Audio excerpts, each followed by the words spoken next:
Welcome to BVR TV news. ఈరోజు మనం వరంగల్ జిల్లాకు చెందినటువంటి నెక్కొండ అనే మండల్కి రావడం జరిగింది. ఇక్కడ నెక్కొండలో మనతోని తెలంగాణ మలిదశ ఒక నిఖార్సైన ఉద్యమకారుడు. ఇక్కడ పేరు వచ్చేసి బానోత్ శ్రీనివాస్ నాయక్. బట్ ఇక్కడ తెలంగాణ శ్రీనివాస్ నాయక్ అని చెప్పేసి వీరిని సంబోధిస్తూ ఉంటారు. సో యాజ్ ఏ ఉద్యమకారుడిగా శ్రీనివాస్ నాయక్ గారు ఎక్కడో అసంతృప్తితో ఉన్నారనే వాదన నా దగ్గర రావడం జరిగింది. యాక్చువల్లీ వీరికి కలిగినటువంటి అసౌకర్యం ఏంటిది అదే తెలుసుకుందాం. నమస్తే సార్, బాగున్నారా? నమస్తే. ముందుగా మీ బీవీఆర్ టీవీ న్యూస్ వాళ్ళకి కృతజ్ఞత, ధన్యవాదాలు. ఎందుకంటే నాలాంటి దగాపడ నికాసన ఉద్యమకారులను గుర్తించాలి. గుర్తించినందుకు, మీరు ఇంటర్వ్యూ కోసం వచ్చినందుకు కృతజ్ఞతలు, ధన్యవాదాలు. రైట్ సార్, మీరు లాస్ట్ టైం అంటే ఇప్పుడు 2023 ఎండింగ్ ఏదైతే ఇప్పుడు శాసనసభ ఎలక్షన్ జరిగిందో, మీరు నర్సంపేట నియోజకవర్గం నుంచి వెళ్ళి డిఎస్పీ పార్టీ నుంచి వెళ్ళి ఎమ్మెల్యే అభ్యర్థిగా బరిలో దిగి పరాజయపాల ఇల్లు. యాక్చువల్లీ మీరు టీఆర్ఎస్లో ఉండేవాళ్ళు కదా, డిఎస్పీకి ఎందుకని ఎంటర్ అయ్యిల్లు? అది విషయం ఏంటంటే, నాకు తెలంగాణ రాష్ట్రం అంటే తెలియదు. కానీ తెలంగాణ రాష్ట్రం కోసం, స్వపరిపాలన, స్వాభిమానం, ఆత్మాభిమానం కోసం, ఆత్మగౌరవం కోసం నీళ్లు, నిధులు, నియామకాలు ఇవన్నీ కూడా మనకు చేకూరిస్తే మన దశ తెలిసి మారిపోతాయి, మన రాష్ట్ర రూపురేఖలు మారిపోతాయి అని చెప్పేసి గౌరవ కేసీఆర్ గారు సూచిస్తే వారిని ఆదర్శంగా తీసుకొని, వారిని స్ఫూర్తిగా తీసుకొని, వారు చూపిన మార్గంలో, వారు చూపించిన దశ దిశలో మేము ప్రయాణించినాం. వారితోటి ఉద్యమంలో పాల్గొన్నాం, ముందుకు సాగాం. కాబట్టి నాకు తెలంగాణ రాష్ట్రం అంటే, పోరాటం అంటే ఏంటో నేర్చుకున్నానంటే గౌరవ కేసీఆర్ మూల్యంగా చెప్పేసి నేను తెలియజేసుకుంటున్నాను. అంతేకాకుండా తెలంగాణ రాష్ట్రం కోసం నాడు గౌరవ కేసీఆర్ గారు గల్లీ నుంచి ఢిల్లీ వరకు ఎంతమంది సంప్రదించారు, నేను కూడా గల్లీ నుంచి ఢిల్లీ వరకు, ఇవాళ మీరు అనుకుంటున్నాడు చంద్రబాబు నాయుడు గారు కావచ్చు, కిరణ్ కుమార్ రెడ్డి గారు కావచ్చు, రోషా గారు కావచ్చు, తర్వాత రామ్విలాస్ పాస్వాన్ కావచ్చు, శరద్ పవార్ గారు కావచ్చు, తర్వాత ఇట్లా మహాత్మా గాంధీ మనవల తారా గాంధీ కావచ్చు, సోనియా గాంధీ కావచ్చు, షబ్బీర్ అలీ, ఇట్లా ప్రతి ఒక్కరి గల్లీ నుంచి ఢిల్లీ వరకు ప్రతి ఒక్కరి జాతీయ స్థాయి నాయకులు నేను ప్రత్యేకంగా కలిశాను. నా పాత్ర సమర్థవంతంగా పోషించాను. ఇవాళ ఏదైనా సరే, ఇవాళ నేను అంబేద్కర్ గారిని చూడలేదు, మహాత్మా గాంధీ పోరాటం చూడలేదు, కానీ తెలంగాణ రాష్ట్రంలో నేను పోరాటం చేసినందుకు నేను గర్వపడుతున్నాను, నా కుటుంబం గర్వపడుతుంది. గౌరవ కేసీఆర్ నాకు ఈ విషయంలో నేను కేసీఆర్ గారిని నేను తోడుగా అండగా ఉన్నాను. ఓకే, బట్ నా క్వశ్చన్ అది కాదు. మీరు ఇంత చేసినటువంటి మీరు డిఎస్పీ పార్టీలో ఎందుకని అవపడతా ఉన్నారు? అసలు ఏం జరిగింది? అయితే ఇక్కడ ఏంటంటే, నేను పడ్డ కష్టాలు తెలంగాణ రాష్ట్రం కోసం 29 కేసులు ఎదుర్కొన్నాను, 8 సార్లు జైలుకి వెళ్ళాను. అయితే నాటి మా పార్టీ అధ్యక్షులు గౌరవ పెద్ది సుదర్శన్ రెడ్డి గారు, నర్సంపేట కాన్స్టిట్యున్సీ, మా ఊరు అల్లుడు, ఆయన గారు ప్రెసిడెంట్ ఉన్నప్పుడు, గౌరవ కేసీఆర్ గారు మరి గురిజాలకు వచ్చినప్పుడు, వాళ్ళు జామతండకు వచ్చినప్పుడు వారితోనే ఉండి, వారితోనే గడిపి, వారి అనుచరులు నడుస్తూ నేటి వరకు ఇంచుమించు 10వ తారీఖు నామినేషన్ వేశాను. మొన్న 9వ తారీఖు వరకు కూడా టీఆర్ఎస్ పార్టీలో ఉన్న వారి గెలుపు కోసం కష్టపడ్డాను. నన్ను గుర్తించి కనీసం నా ఉనికి కోసం నేను ప్రయత్నం చేయకపోతే బాగుండని చెప్పేసి లాస్ట్ 9వ తారీఖు వరకు ఎదురు చూసినా కూడా ఇక సుదర్శన్ రెడ్డి గారు నన్ను అనగదొక్క ప్రయత్నం చేశారు. ఇప్పటికే మానసికంగా, శారీరకంగా అన్ని విధాలు నాశనం చేసినా కూడా మా నాయకుడు అని చెప్పేసి మేము గర్వపడి, నా మీద భుజమే చేస్తే మా నాయకుడు గెలిచిందని చెప్పి సుదర్శన్ రెడ్డి గెలుపు కోసం ప్రయత్నం చేశాను. కానీ వారే నన్ను రాజకీయంగా అన్ని విధాలుగా, మానసికంగా, శారీరకంగా, ఆర్థికంగా నాశనం చేసినా కూడా నేను వారి తోడుగా అండగా ఉండి మా ఊరు అల్లుడు గొప్పగా చెప్పుకున్న తప్ప నేను టీఆర్ఎస్లో ఉన్నా. కానీ లాస్ట్ చివరి క్షణంలో 10వ తారీఖు నాడు నా ఉనికి కోసం అన్నా నేను ప్రయత్నం చేయకపోతే నా భవిష్యత్తు ఉండదు. కాబట్టి నేను డిఎస్ పార్టీలో పోవడం జరిగింది. ఓకే సార్, మీకు ఎన్ని ఓట్లు పడ్డాయి? నర్సంపేట నియోజకవర్గం నుంచి వెళ్ళి మీరు డిఎస్పీ పార్టీ నుంచి వెళ్ళి బరిలో దిగిల్లు యాజ్ ఎమ్మెల్యే క్యాండిడేట్గా ఎన్ని ఓట్లు పడ్డాయి మీకు?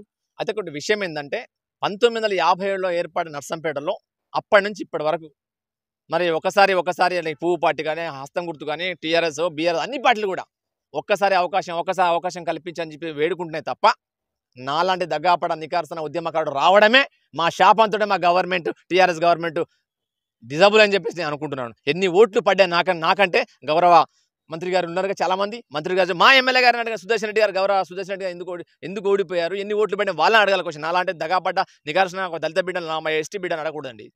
రైట్ సార్, ఇక్కడ ఒక నికార్సైన ఉద్యమకారులు మీ మీద తెలంగాణ శ్రీనివాస్ అని చెప్పేసి ముద్ర పడ్డది. ఓకే, ఏం చేసారు సార్ మీరు ఉద్యమంలో 2001 నుంచి 2014 అంటే తెలంగాణ రాష్ట్రం సిద్ధించినంత వరకు మీరు చేసినటువంటి ఘట్టాలు ఏంటి? తెలంగాణ రాష్ట్రం సిద్ధిస్తే మా దశ దిశలు మారిపోతాయి, మా రాష్ట్ర రూపురేఖలు మారిపోతాయి అని చెప్పేసి గౌరవ కేసీఆర్తో సాధ్యమవుతుందని చెప్పేసి వారితో మేము పాల్గొన్నాం. కాబట్టి వారు చూపించిన మార్గంలో, మా నాయకులు చూపించిన మార్గంలో మేము వెళ్ళాం. కానీ దాని తర్వాత మాకు తగిన వాళ్ళ గుర్తింపు ఇవ్వలేదు. నేటి కూడా అదే బాధపడ్డాం. మా శాపం వాళ్ళకి తగిలిందని అనుకుంటున్నాను. నేను ఒక్కనే కాదు, నా తెలంగాణ ఉద్యమకారులందరూ కూడా దగ్గపడడం ఇదే బాధపడుతున్నారు. ఎందుకంటే 2009లో గౌరవ కేసీఆర్ గారిని అరెస్ట్ చేస్తే వారి అరెస్ట్ చేయకుండా మా నాయకుడిని వదిలిపెట్టాలి, మా నాయకుడు బతకాలని చెప్పేసి మా నాయకుడిని వ్యతిరేకంగా ఆ నాయకుని వదిలేయాలని చెప్పేసి తెలంగాణ రాష్ట్ర వ్యతిరేక శక్తులు కనిపి కలగాలని చెప్పేసి వారిని దృష్టిలో పెట్టుకుని రాష్ట్ర భవిష్యత్తు కోసం మా గౌరవ కేసీఆర్ మా భవిష్యత్ నాయకుడు అని చెప్పేసి వ్యతిరేకంగా రాష్ట్ర వ్యతిరేక శక్తులను కనిపు కలగడం కోసం నేను చనిపోతా, నా ఆత్మహత్య చేసుకున్నా, నా చావుతూనైనా తెలంగాణ రాష్ట్రం ఏర్పడాలని చెప్పేసి 2009లో మహిబాద్ వాటర్ ట్యాంక్కి నేను పెట్రోల్ పోసుకుని ఆత్మహత్య ప్రయత్నం చేశాను. నా పేరు అప్పటి నుంచి భాను శ్రీనివాస్ భాయ్, తెలంగాణ శ్రీనివాస్ నాయక్ అంటే 2009 నవంబర్ 29 నుంచి మొదలైంది. అప్పుడు అన్న కూడా జైలు పోయినాను, ఇప్పుడు 8 సార్లు పోయినాను. కేవలం తెలంగాణ రాష్ట్ర సాధన ఉద్యమాల కేసులు తప్ప నేను ఉన్న పావుకులో నేను ఎవరిని కొట్టింది కాదు. నా మర్డర్ కేసులు ఇంకా చిన్న తెలంగాణ కేసులు అండి. ఓకే సార్, మీరు ఏం ఆశించాలి సార్? అంటే తెలంగాణ రాష్ట్ర ప్రత్యేక సాధన కోసం మీరు ఉద్యమాలు ఉవ్వెత్తునటువంటి ఉద్యమాల్లో మీరు పాల్గొన్నారు. ఓకే, మీరేం ఆశించి చేసి ఇదంతా? అయితే నేను తెలంగాణ రాష్ట్రం ఏర్పాటైతే మా దశ మారిపోతాయి కాబట్టి మేము ఎంపీ కావాలి, ఎమ్మెల్యే కావాలి, మేము రాజకీయంగా ఆశించలేదు. కానీ ఆ ఉద్యమ పార్టీ నుంచి క్రమక్రమంగా అది రాజకీయ పార్టీగా మారినప్పుడు నాలాంటి దగాపడ్డవాడు, నాది కూడా కష్టం ఉంటుంది కాబట్టి నాలాంటి చెట్ల పండి, పుట్ల పండి, బోళ్ళ పండి, బొచ్చల పండి ఉన్న ఒక లంబాడి బిడ్డను కాబట్టి ఆశించడం తప్పేది. రాజకీయ పార్టీకి మారినప్పుడు ఆశించి తప్పేందంటే కాంగ్రెస్ పార్టీ నాడు దేశ స్వతంత్రం పోరాటం చేసినాడు, కాంగ్రెస్ పార్టీ రాజకీయ పార్టీ ఉన్నప్పుడు చాలా మంది ఆశించారు కదా. ఈ బీఆర్ఎస్ పార్టీ, టీఆర్ఎస్ పార్టీ కూడా ఉద్యమ పార్టీ ఉన్నప్పుడు దాని తర్వాత వీళ్ళు కాంగ్రెస్ పార్టీ లెక్క ఒక ఉద్యమ జాతీయ పార్టీ కదా, అంటే ఒక రాజకీయ పార్టీ నేపథ్యం నాలాంటి వాళ్ళ గుర్తింపు వస్తుందేమో ఆశిస్తుంది. తప్పేముందండి? ఇప్పుడు ఆశిస్తుంది, నాడు ఆశించింది లేదు. రాష్ట్రం మొత్తం చాలా సిద్ధించుకున్నాం మేము. ఇది రాజకీయ పార్టీగా టీఆర్ఎస్ ఎప్పుడైందో అప్పుడు మేము కూడా ఆ పార్టీలో మాకు అవకాశం కల్పించాలని చెప్పేసి డిమాండ్ చేయకుండా సవినయంగా విన్నవించాం. ఓకే, కానీ ఇప్పటి రాజకీయ వ్యవస్థ ఎట్లుంది సార్? ఆర్థికంగా ధనవంతులైతేనే బరిలో దిగేంత స్కోప్ ప్రజెంట్ రాజకీయ వ్యవస్థ నడుస్తూ ఉంది. మరి మీరు ఆర్థికంగా ఉన్నారా? అయితే ఇక్కడ ఏంటంటే నీతి, న్యాయం, ధర్మం బతుకుంటేనే వ్యవస్థ నడుస్తుందండి. ఆర్థికంగా ఉంటే వ్యవస్థ నడుస్తా అనుకోవడం తప్పది, ఆ ఆవాదన తప్ప. ఇక్కడ పవన్ కళ్యాణ్ గారు కావచ్చు, ఇలా జేడి లక్ష్మీనారాయణ గారు కావచ్చు, జయప్రకాష్ నారాయణ గారు కావచ్చు, ఆకుల మురళి కావచ్చు, ఇలా చాలామంది మంచి మంచి మేధావులు కూడా జీరో పాలిటిక్స్ కొంచెం నీతిగా, న్యాయంగా, ధర్మంగా ఉండండి. అంతేందుకు నేను నర్సంపేట ఓడిపోయాను అంటే నేను ఎస్సీకో, ఎస్టీకో, బీసీకో, మైనార్టీ బిడ్డ ఓడిపోయిన బాధ లేదండి. నేను పోటీ చేసిన నైతిక విజయం నాదే. ఎందుకంటే నా ఎస్సీల ఓట్లను, నా బీసీ ఓట్లను, మైనార్టీ ఓట్లను, నా లంబాడి ఓట్లను వీళ్ళు ఇలా డబ్బు పెట్టో, మాంసం ఇచ్చో, డబ్బులు ఇచ్చో, లేకపోతే ఇంకా క్వార్టర్ బాటిల్ ఇచ్చో వీళ్ళు కొనుక్కున్నారు. వీళ్ళు కొనుక్కొని సామాజిక ద్రోహులుగా మిగిలిన నాయకులు మిగిలిన తప్ప నాలాంటి నికాసిన ధర్మంగా పోటీ చేసిన నాయకులు ఈ వ్యవస్థలో లేరు. ఒకవేళ ఉంటే నాలాంటి పేద బిడ్డ మీద పోటీ చేయాలి. అది డబ్బులు ఇవ్వకుండా, క్వార్టర్ బాటిల్ ఇవ్వకుండా, మందులు ఇవ్వకుండా, మా నిమ్న కులాల బలహీనత మీద దెబ్బ కొట్టకుండా ధర్మంగా పోటీ చేయమని చెప్పి నేనే గెలుస్తా. ఇప్పుడు నేను నైతిక విజయం కూడా నాదే అని భావిస్తున్నా. ధర్మం, నీతి, న్యాయం ఉంటేనే వ్యవస్థ ఉంటుందండి. న్యాయం ఎటుపోదు. ఈ రోజు కాకుండా ఏదో రోజు న్యాయం గెలుస్తుంది. తప్పకుండా న్యాయం సైడే ఉంటాను నేను. ఓకే, నైతికంగా విజయం మీదే అని చెప్పేసి అంటా ఉన్నారు మీరు. ఓకే, కానీ ఇక్కడ ప్రజల వద్దకు మీరు వెళ్ళేసి ఏం చెప్పి ఓట్లు అడిగిల్లు? అంటే గడప గడపన మొత్తం తిరిగిల్లా? నర్సంపేట నియోజకవర్గం మొత్తం చుట్టిల్లా? అవును. అయితే ప్రజల వద్ద నేను ఏమన్నాను అంటే కాంగ్రెస్ పార్టీ చూసుకున్నా, బీఆర్ఎస్ పార్టీ చూసుకున్నా, ఏ పార్టీ చూసుకున్నా వాళ్ళు ఏమంటున్న నాయకులను ఒక్కసారి అవకాశం కల్పించండి, ఒక్కసారి అవకాశం కల్పించండి వాళ్ళు ప్రయత్నం చేస్తున్నారు కదా. నేను ఒకటే అడుగుతున్నా, ఒక్కసారి కాదు నాయన, మా నాన్న, మా తాత, మా ముత్తాత నుంచి నా వరకు కూడా 60 సంవత్సరాల మీకు ఓటు వేస్తూనే ఉన్నాం. వాళ్ళు వేయించుకుంటే ఉన్నాం. మాకు ఎస్సీకో, మా ఎస్టీకో, మా బీసీకో, మా మైనార్టీకో మీరు ఇచ్చిన ఘనత ఏముంది?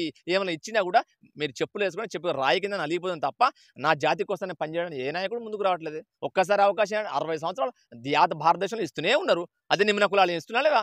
ఏనాడైనా బీసీ ముఖ్యమంత్రి అయినా, ఏనాడు ఎస్టీ ముఖ్యమంత్రి అయినా, ఏనాడు ఎస్సీ ముఖ్యమంత్రి ఒకవేళ అయినా కూడా దామోదర సంజయ్ అంటే 2 సంవత్సరాలు పూర్తిగా దాటలేదండి. ఏం న్యాయం చేశారండి? ఒక ముస్లిం నేను ప్రధానమంత్రి చేసిలా కొన్ని ఉంటాయి కాబట్టి వ్యవస్థలో కొన్ని వెనక ముందు ఏనాడు కూడా నిమ్నాకులు అనగదొక్కే రాజకీయం తప్ప ఏనాడు కూడా వీళ్ళని పైకి తీసుకెళ్లే ఆలోచన వాళ్ళకి లేదు. వాళ్ళ వ్యతిరేక శక్తులు తప్ప ఇప్పటి కూడా ఎస్సీ, ఎస్టీ, బీసీ, మైనార్టీ కూడా అదే చెట్ల పండి, పుట్ల పండి, బోళ్ళ పండి, బొచ్చల పండి ఉన్నాడు తప్ప ఫిలిం నగరో, జూబ్లీసో, రోడ్ మీద రోడ్ ఏమీ వేసుకోలేదు. ఓకే, అంతగా ప్రాచుర్యంలో ఉన్నటువంటి బీఆర్ఎస్ పార్టీ నుంచి అంతగా ప్రాచుర్యంలో లేనటువంటి పార్టీ డిఎస్పీ పార్టీలోకి మీరు ఎంటర్ అయ్యాలంటే ఇది దేనికి సంకేతంగా తీసుకోవాలి? అయితే అంత ప్రాచుర్యం డిఎస్పీ పార్టీకి లేదా, బీఆర్ఎస్ పార్టీకి ఉందా, కాంగ్రెస్ పార్టీకి ఉందా అని అనడం కంటే నేను ఏమంటున్నానంటే పార్టీ ఏదైనా సరే సిద్ధాంతాలు మంచిగా ఉండాలి. ప్రజల క్షేత్రస్థాయిలో వాళ్ళ సమస్యలు తెలుసుకోవాలి. వాళ్ళ కళ్ళబొలి మాటలు చెప్పో, డబ్బులు తీసుకోనో, వాళ్ళ అనగదొక్కే ప్రయత్నం కాకుండా నీతిగా, న్యాయంగా, ధర్మంగా పనిచేసే ఏ నాయకులే మేము సెల్యూట్ కొడతాం. కాబట్టి దాంట్లో సిద్ధాంతాలు మంచిగా ఏ పార్టీ అయినా పోటీ చేయొచ్చు. డిఎస్పీ అయినా పాకిస్తాన్ పార్టీ ఏం కాదు కదా, ఇలా బీఆర్ఎస్ అయినా అదేం కాదు కదా. కానీ ఈ డిఎస్పీ పార్టీ అనేది ప్రజల మాధ్యమాల్లోకి అంతగా చొచ్చుకోపోలేదు అనే వాదన వినిపిస్తూ ఉంది. దీనిపైన క్లారిటీ ఇవ్వండి. అయితే ప్రజల వద్దకు వెళ్ళలేదు అనిపిస్తున్నప్పుడు ఇక్కడ సమస్య ఏంటంటే అగ్రవర్ణాల పార్టీ కాదు అది. రెండోది నీతిగా న్యాయంగా ధర్మంగా మాట్లాడుతున్నారు. వాళ్ళు ఏమంటున్నారు అంటే క్షేత్రస్థాయిలో చెప్పగలుగుతున్నారు. అంటే ఇక ఎస్సీనో, ఒక ఎస్టీనో, ఒక బీసీనో, ఒక మైనార్టీనో వాళ్ళ చైతన్యవంతులు చేయడంలో కొంచెం వెనకబడవచ్చు. వాళ్ళ విశారద మహారాజు గారు వాళ్ళు నిర్ణయం తీసుకుంటారు. వాళ్ళు తీసుకున్నా తీసుకోకపోయినా నాలాంటి యువత కూడా వస్తారు. తప్పకుండా మేము జరిగిన అన్యాయాన్ని వేలెత్తి చూపుతాం, డిమాండ్ చేస్తాం. ఇవాళ కాకపోతే ఏదో రోజు మేము బహుజనులు, ఎస్సీ, ఎస్టీ, బీసీ, మైనార్టీల రాజ్యాధికారం దిశగా మేము పయనిస్తాం. ఓకే సార్, నెక్కొండ వాసులకు ఏం చెప్పాలనుకుంటున్నారు? ఎందుకంటే ఒక నెక్కొండ ఉద్యమ బిడ్డగా నెక్కొండ వాసులకు మీరు చెప్పేటువంటి మెసేజ్ ఏంటిది? నెక్కొండ మండల ప్రజలు చాలా చైతన్యవంతులు, మంచిగా మారిపోయారు. నెక్కొండ అంటేనే మంచిగా మారిపోయారు అంటే నెక్కొండ మండలం ఈ రోజులు మనం చూసుకుంటే నిజంగా మా సుదర్శన్ రెడ్డి గారు నిజంగా మా నెక్కొండ మండలం మీద అభిమానం ఉండి ఉంటే మా ఊరు అల్లుడే కాబట్టి నాగారం గ్రామాన్ని మండలం చేయిస్తా అని చెప్పి ఒక హామీ ఇవ్వని పరిస్థితి. అంతెందుకు నెక్కొండ మండలంలో రేపు జరగబోయే ఎన్నికల్లో కూడా అది నియోజకవర్గం అయితే ఆ నియోజకవర్గం ఏర్పాటు చేయడంలో కీలక పాత్ర సుదర్శన్ రెడ్డి గారు కావచ్చు, ఇలా గెలిచిన గౌరవ దొద్దిమల రెడ్డి గారు కావచ్చు, తెలంగాణ శ్రీనివాస్ నాలాంటి కూడా ఏదైనా దాని నియోజకవర్గం చేయించే బాధ్యత కూడా మేము తీసుకుంటాం. దాన్ని నియోజకవర్గం చేస్తే దాని రూపురేఖలు మార్చే ప్రయత్నం చేస్తాం 100%. అది కావాలి, నియోజకవర్గం అవకాశాలు ఉన్నాయి, అదైతే తప్పకుండా మేము ప్రయత్నాలు ఉంటాం. ఓకే, నెక్కొండ ఫర్ ఎగ్జాంపుల్ నియోజకవర్గం అయితే మీకేంటి లాభం? నియోజకవర్గం మీకేంటి లాభం అనడం కంటే యావత్ భారతదేశంలో చిన్న చిన్న రాష్ట్రాలు, చిన్న చిన్న మండలాలు, చిన్న చిన్న జిల్లాలు ఏర్పాటు అవుతున్నాయి.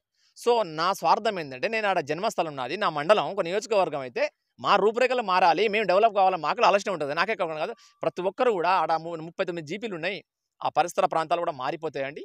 తప్పకుండా అవి రైల్వే ట్రాక్ కావచ్చు, లేకపోతే బస్ స్టాండ్ ఏదున్నా కమర్షియల్గా ఎదుగుతే అక్కడ డెవలప్ అవుతుందని చెప్పేసి అనుకుంటున్నాను. అంటే అది ఎస్టీ రిజర్వ్డ్ అయ్యే అవకాశం ఉందా దీన్ని బట్టి చూస్తే? నాకు ఎస్టీ రిజర్వేషనా, ఎస్సీ రిజర్వేషనా, బీసీ రిజర్వేషన్, మాకు రిజర్వేషన్ కావాలని నేను డిమాండ్ చేయట్లే. ఏ రిజర్వేషన్ అయినా కాకున్నా ఆ జనరల్ సీట్ అయినా పర్లేదు, అది నియోజకవర్గం అయితే మా దశ దిశలు మా మండలం మారిపోతాయని అనుకుంటున్నాను. అది ఎస్టీ అయినా, ఎస్సీ అయినా, బీసీ అయినా, మైనారిటీ అయినా వాళ్ళ కాకుండా జనరల్ సీట్ అయినా పర్వాలేదు, కానీ రిజర్వేషన్ దాని మీద అది కాదు.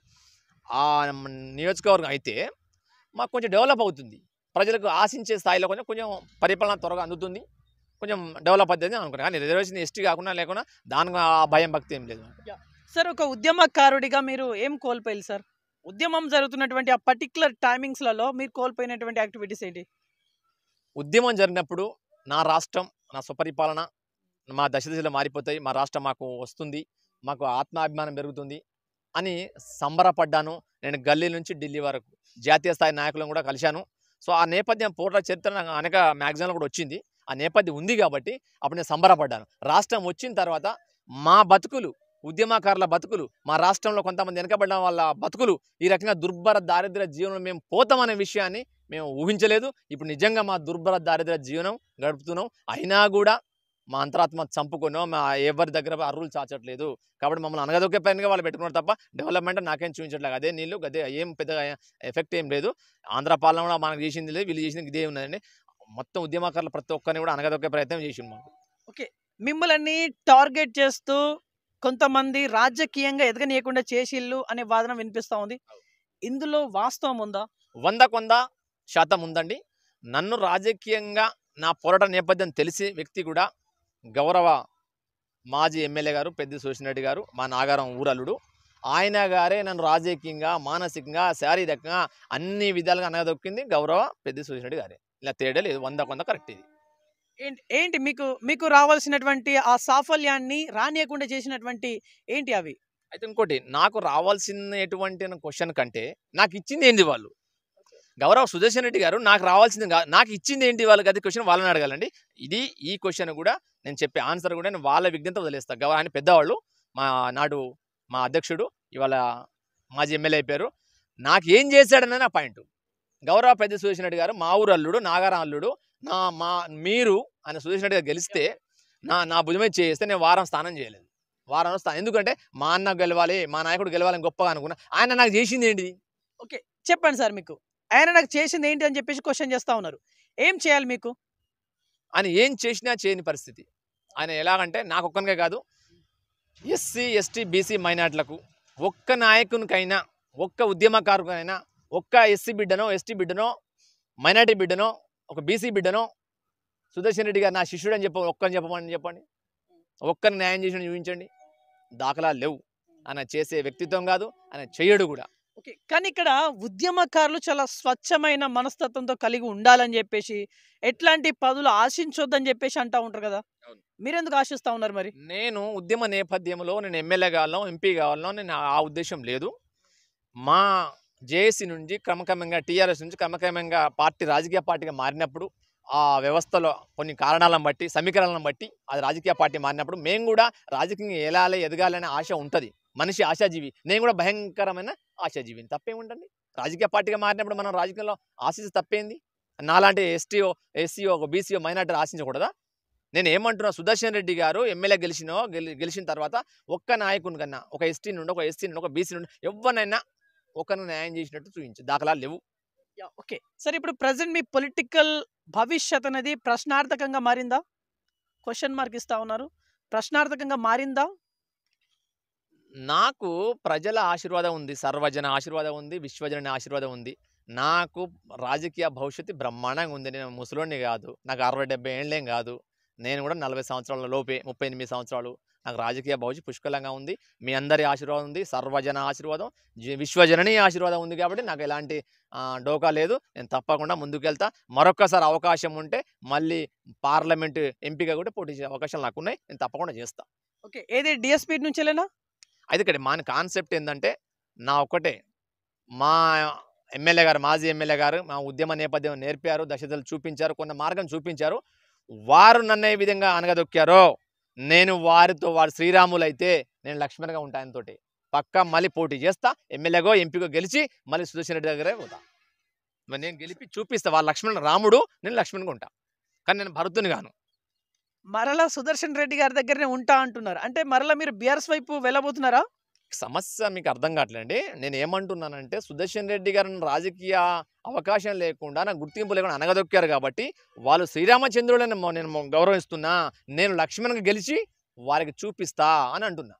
అది BRS party, TRS party, DSP, Congress అని చెప్పట్లే. వారు నన్ను రాజకీయ భవిష్యత్తు లేకుండా అనగదొక్కారు. నాకు ఒక్కనికే కాదు, ఎస్సీ, ఎస్టీ, బీసీ మన అందరి బిడ్డను ఆగం చేశాడు. నేను ఏమంటున్నాను, మళ్ళీ గౌరవ సుదర్శన్ రెడ్డి గారిని గౌరవిస్తూనే వారు శ్రీరామచంద్రుడు ఉంటూ మేము లక్ష్మణ్గా ఎదుగుతాం, వారిని చూపిస్తాం అని చెప్పేసి మేము అనుకుంటున్నాం. ఓకే. సరే ఇక్కడ అనుకోవడం వేరు, ఆచరణాత్మకంగా చేయడం వేరు. చాలా డిఫరెన్స్, చాలా తేడా ఉంది రెండిటికి. ఏం చెప్తారు? అయితే ఇక్కడ విషయం ఏంటంటే, అనుకోవడం వేరు, ఆచరణ వేరు అనేది. మొన్న గవర్నమెంట్ టీఆర్ఎస్ పార్టీ వెళ్తుందా, పడిపోతుందా అనుకున్నామా? వాళ్ళ ఓటర్లు ఏమన్నా ఆచరణ పెట్టిలా? సందర్భం వచ్చిందో ఓట్లేశారు. ఇది కూడా సందర్భం వస్తుంది, మేము తప్పకుండా నిరూపిస్తాం. కానీ ఇప్పుడు కాంగ్రెస్ గాలి వేస్తా ఉంది, డిఎస్పీ గాలి లేనే లేదు. ఏంటి మరి దీనిపైన క్లారిటీ ఇవ్వండి. కాంగ్రెస్ గాలి వీస్తుందని కాదు, అక్కడ ఒక కషి. ఈ గౌరవ కేసీఆర్ గారిను ఒక పక్కన పెడదాం, మిగతా నాయకుల కింద వ్యవహరించే తీరును బట్టి ప్రజల్లో వ్యతిరేకత మొదలైంది. ఆ వ్యతిరేకతే కాంగ్రెస్ పార్టీ కలిసి వచ్చింది. వాళ్ళు క్యాచ్ చేసుకుని, వీళ్ళు మాకు క్యాచ్ చేసుకోలేదు. వీళ్ళకి అహంకారం ఉంది, వాళ్ళ అహంకారం తగ్గిందాడా? ఇలా గౌరవ ఇప్పుడు చూడండి, మీరు ముఖ్యమంత్రి గారు రేవంత్ రెడ్డి ఎంత చక్కగా మాట్లాడుతున్నాడు. స్టార్టింగ్ ఎట్లా మాట్లాడాడు, ఆయన కూడా అహంకారంగా మాట్లాడాడు. ఇప్పుడు ఎంత చక్కగా మాట్లాడుతున్నాడు, రెస్పెక్ట్. సో ఎంత తగ్గించుకుంటే అంత మంచిది. సార్, మీరు ఉద్యమకారుడిగా బీఆర్ఎస్ పార్టీలో ఉన్నప్పుడు ఒక నామినేట్ పోస్ట్ ఏదో ఎక్స్పెక్ట్ చేసిల్లంట. ఏంటిది ఆ నామినేట్ పోస్ట్? నాకు ట్రైకర్ చైర్మన్ ఇస్తామని చెప్పారు, అది రాలేదు. దాని తర్వాత డైరెక్టర్ కానీ, తర్వాత డిసిసి ప్రెసిడెంట్ చైర్మన్ ఇస్తామని చెప్పిళ్ళు, అది రాలేదు. ఏది ఏమైనా నాకు ఏ పదవి రాకుండా అడ్డుకుంది మాత్రం గౌరవ మా సుదర్శన్ రెడ్డి గారు అండి. 100 వారు నాకు చేసింది. నా ఒక్కనే కాదు, నర్సంపేటలో ఏ బిడ్డగా న్యాయం చేసింది లేదు. ఓకే. సరే, ఇప్పుడు మీరు అనుకున్నటువంటి, ఇప్పుడు చెప్పినటువంటి ఈ పదవులు ఏవైతేనో అందులో ఏదో ఒకటి మరలా ఇస్తాం, కల్పిస్తాం అని చెప్పేసి గౌరవ సుదర్శన్ రెడ్డి గారు మీకు కనుక చెప్తే మీరు మరలా బీఆర్ఎస్ వైపు వెళ్ళడానికి రెడీగా ఉన్నారా? అయితే గౌరవ సుదర్శన్ రెడ్డి గారికి మళ్ళీ చెప్తారా అనుకోవడం కంటే, ఆయన తోటి నేను గౌరవ కేసీఆర్ గారు నర్సంపేట వచ్చినప్పుడు గురిజాల నుంచి మొదలుకుంటే నాటి నుంచి నేటి వరకు, మొన్న పోయిన 9వ తారీఖు నామినేషన్ చేసేంత వరకు సుదర్శన్ రెడ్డి గారితోనే ఉన్నా. మళ్ళీ ఆయన పిలిచినా ఆయన చేస్తాడని కానీ ఆ భవిష్యవాణి లేదు. ఆయన చేయడు, చేసినా కూడా ఆయనతో మేము పోయే అవకాశం లేదు. నేను ఒక్కటే చెప్తున్నా, వారంటే నా గౌరవం ఉంది ఇప్పటికీ. వారు రాముడిని లక్ష్మణ్గా ఉంటా. కానీ ఉంటా అంటే వాని పక్కనే కాదు, వారి పక్కన కాకుండా రెస్పెక్ట్ ఇస్తూనే మేము తప్పకుండా ఎమ్మెల్యే గెలుస్తాం. Sir, last and finally interview conclude చేసే ముందు తెలంగాణ మళ్ళీ దశ ఒక నిఖార్సైన ఉద్యమకారుడిగా ఏమైనా చెప్పి ముగించాలనుకుంటున్నారా? Final one. ఇంకా ఏం లేదు. నేను ఏమంటున్నా అంటే, ఎస్సీ ఎస్టీ బీసీ మైనార్టీలు ఒకరికి న్యాయం చేయాలని వీళ్ళ కష్ట సుఖాలు తెలిసిన వ్యక్తి న్యాయం చేయండి. కానీ మా బలహీనతల మీద దెబ్బ కొట్టి మమ్మల్ని 2 రోజుల పండుగ చెప్పు ఎన్నికల పండుగ అని చెప్పేసి మమ్మల్ని మోసం చేయకండి.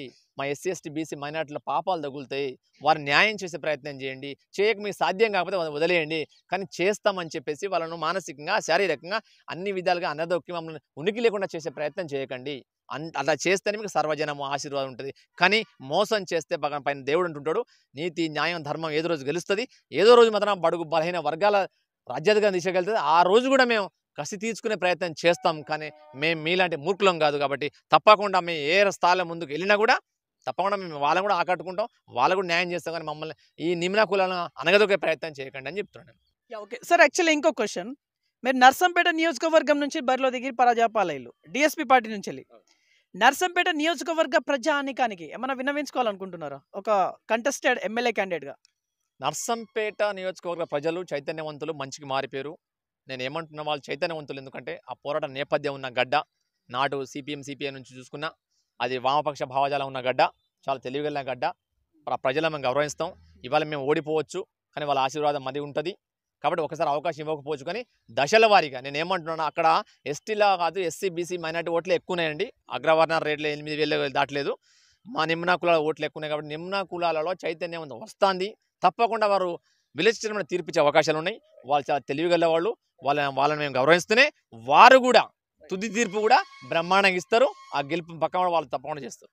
ఓకే, సో ఇదండి ఇవాళ ఇంటర్వ్యూ. నెక్స్ట్ మరొక ఇంట్రెస్టింగ్ మరి ఇంపార్టెంట్ అవుతాం మీ ముందు చూసినాను. BVR TV news. Until then bye, take care.